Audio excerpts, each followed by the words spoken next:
नमस्कार। देवरिया की आवाज रेडियो केसरी से प्रस्तुत है स्थानीय हालचाल। पहले मुख्य हालचाल।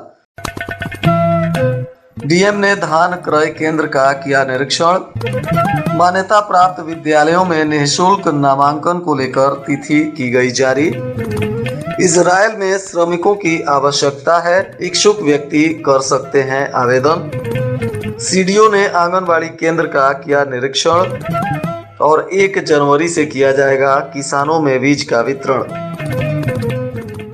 स्थानीय हालचाल के इस अंक के साथ मैं अनिकेत मिश्र। अब हालचाल विस्तार से।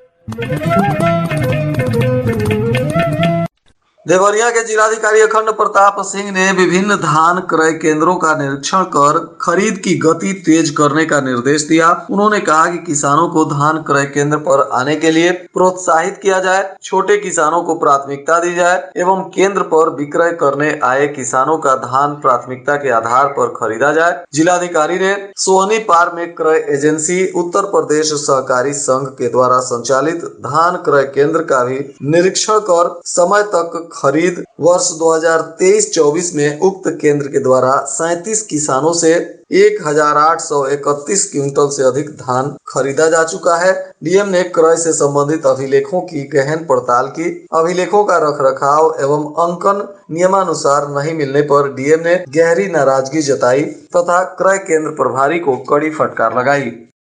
जिला दिव्यांगजन सशक्तिकरण अधिकारी कृष्णकांत राय ने बताया कि समस्त दिव्यांगजनों को CSR योजना के अंतर्गत भारतीय कृत्रिम अंग निर्माण निगम कानपुर एवं जिला प्रशासन के सहयोग से 80% या उससे अधिक बाधित दिव्यांगजनों को जनपद में निःशुल्क मोटराइज्ड ट्राईसाइकिल वितरण कराने के लिए शिविर का आयोजन किया जा रहा है। इसकी तिथि घोषित कर दी गई है। 27 और 28 तारीख को कैंप लगेगा जो 11 बजे से 4 बजे तक विकास भवन कैंपस में आयोजित किया जाएगा। दिव्यांगजन जिनको इस योजना का लाभ मिल सकता है वे लोग इस शिविर में आकर योजना का लाभ ले सकते हैं।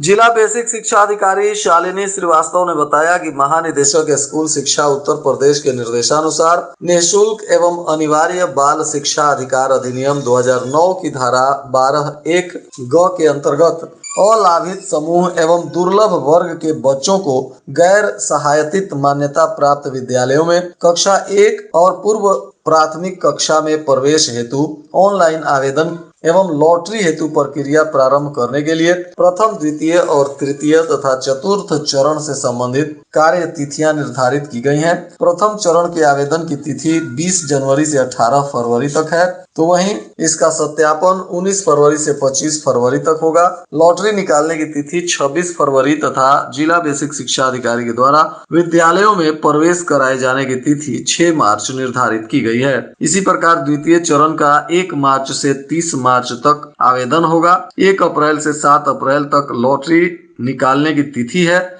और 8 अप्रैल को प्रवेश कराए जाने की तिथि निर्धारित की गई है।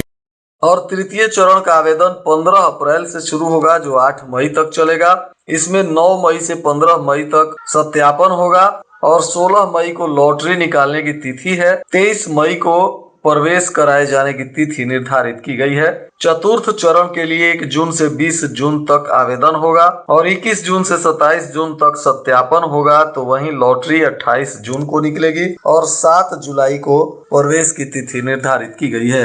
इजराइल में भारी संख्या में श्रमिकों की आवश्यकता है। इसके लिए उत्तर प्रदेश सरकार के श्रम प्रवर्तन अधिकारी के द्वारा जानकारी दिया गया है। देवरिया के श्रम प्रवर्तन अधिकारी शशि सिंह ने समस्त निर्माण श्रमिक जिनका पंजीयन श्रम विभाग में हुआ हो अथवा नहीं हुआ हो, वे लोग इजराइल में युद्ध के दौरान हुए भवनों की क्षति इत्यादि के निर्माण के लिए वहां जा सकते हैं। वहां भारी संख्या में श्रमिकों की आवश्यकता है। ऐसे निर्माण श्रमिक जिन्हें ceramic tiles, plastering, frame work, shuttering, carpenter, iron welding, राज मिस्त्री का काम जानते हो और 2 वर्ष या 3 वर्ष का अनुभव हो, आयु 21 वर्ष से 45 वर्ष के बीच हो, बेसिक अंग्रेजी की जानकारी आती हो, बोलना समझना इत्यादि जानते हो, निर्माण की ड्राइंग पढ़ने की जानकारी हो, ये लोग इजराइल जा सकते हैं। इनको लगभग 1,37,260 रुपए प्रति महीना सैलरी मिलेगा। श्रमिकों को इजराइल में निवास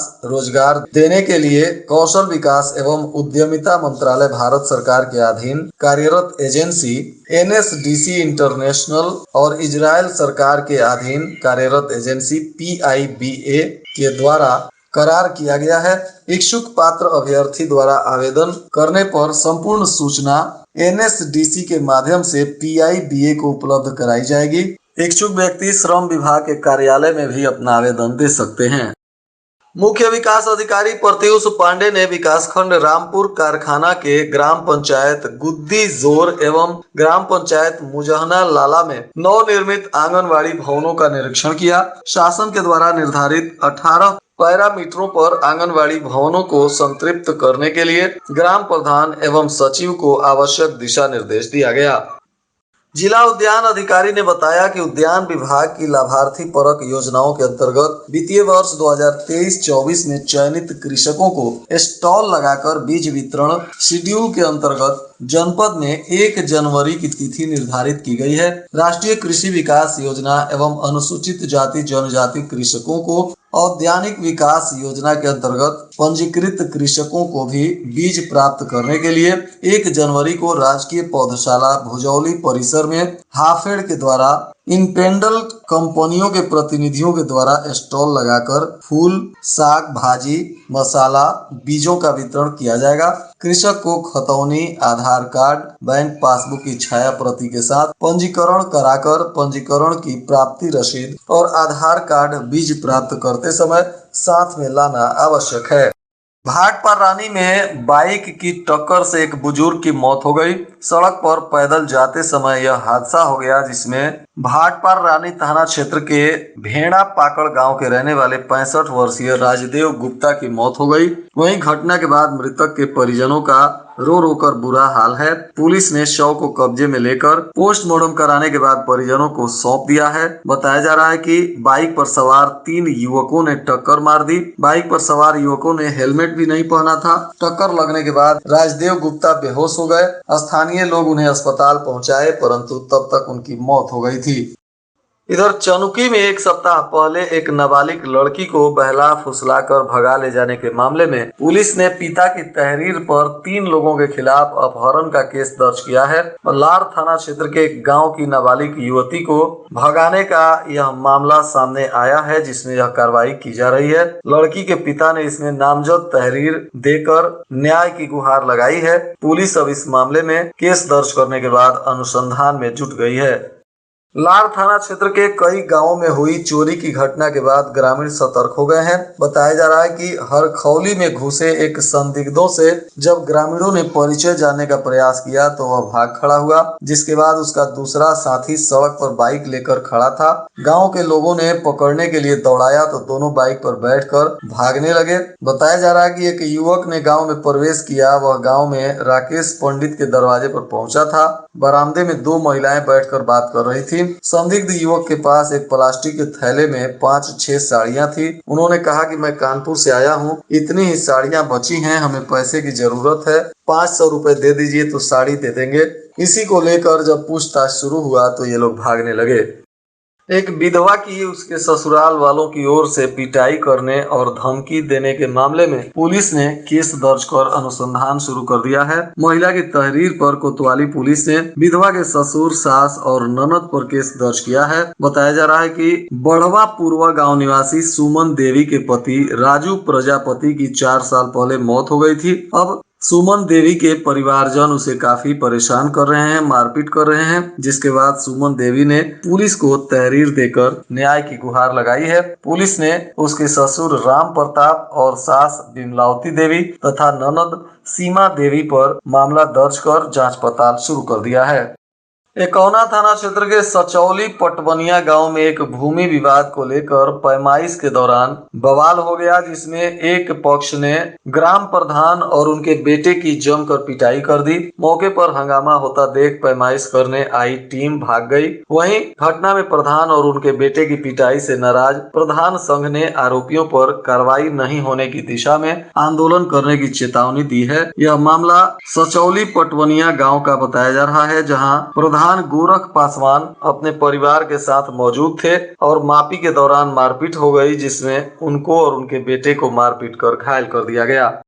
मड़ुआडीह थाना क्षेत्र के समोगर गांव के फुलवरिया टोला में वर्षों पहले मुर्तुजा ने अपने 2 बेटों में से बड़े अली हसन को अपनी जायदाद से बेदखल कर दिया था। मुर्तुजा ने अपना कुल 32 कट्ठा खेत छोटे बेटे नूर मोहम्मद की पत्नी अमीना के नाम बैनामा कर दिया था। इस मामला को लेकर न्यायालय में केस भी चल रहा है। मामला न्यायालय में लंबित है। अली हसन की पत्नी मदीना डीएम, एसडीएम और स्थानीय थाने पर भी शिकायत पत्र देकर न्याय की गुहार लगा चुकी थी, लेकिन अफसरों की ओर से शिकायत को गंभीरता से ना लेने के चलते मदीना को अपनी जान गंवानी पड़ी। गांव वालों का कहना है कि अगर समय रहते कार्रवाई होती तो शायद यह घटना न होती। इसी मामले को लेकर मारपीट हुई, विवाद हुआ, जिसमें मदीना की मौत हो गई। अब परिवार में चीख पुकार मचा हुआ है और पुलिस इसमें कानूनी कार्रवाई करने में जुटी हुई है। बरहर क्षेत्र के कपरवार गांव के रहने वाले दुकानदार राजेश मदेसिया बिजली का बिल जमा करने के बाद विद्युत निगम उपखंड कार्यालय पर नो ड्यूज कराने गए थे, जहां विभाग ने उन्हें 1,58,200 रुपए जुर्माने की एक और रसीद थमा दी। एक जुर्माना जमा करने और दूसरे का नोटिस मिलने से उनकी तबीयत खराब हो गई है। इलाज के लिए उन्हें बड़हलगंज लेकर जाया गया है, जहां उनका इलाज चल रहा है। और आज के मौसम का तापमान देवरिया में न्यूनतम 12 डिग्री सेल्सियस और अधिकतम 25 डिग्री सेल्सियस रहने की संभावना है। अंत में मुख्य हालचाल एक बार फिर। डीएम ने धान क्रय केंद्र का किया निरीक्षण। मान्यता प्राप्त विद्यालयों में निःशुल्क नामांकन को लेकर तिथि की गई जारी। इजराइल में श्रमिकों की आवश्यकता है, इच्छुक व्यक्ति कर सकते हैं आवेदन। सीडीओ ने आंगनबाड़ी केंद्र का किया निरीक्षण और 1 जनवरी से किया जाएगा किसानों में बीज का वितरण। इसके साथ ही रेडियो केसरी से प्रसारित स्थानीय हालचाल का यह अंक समाप्त हुआ। नमस्कार।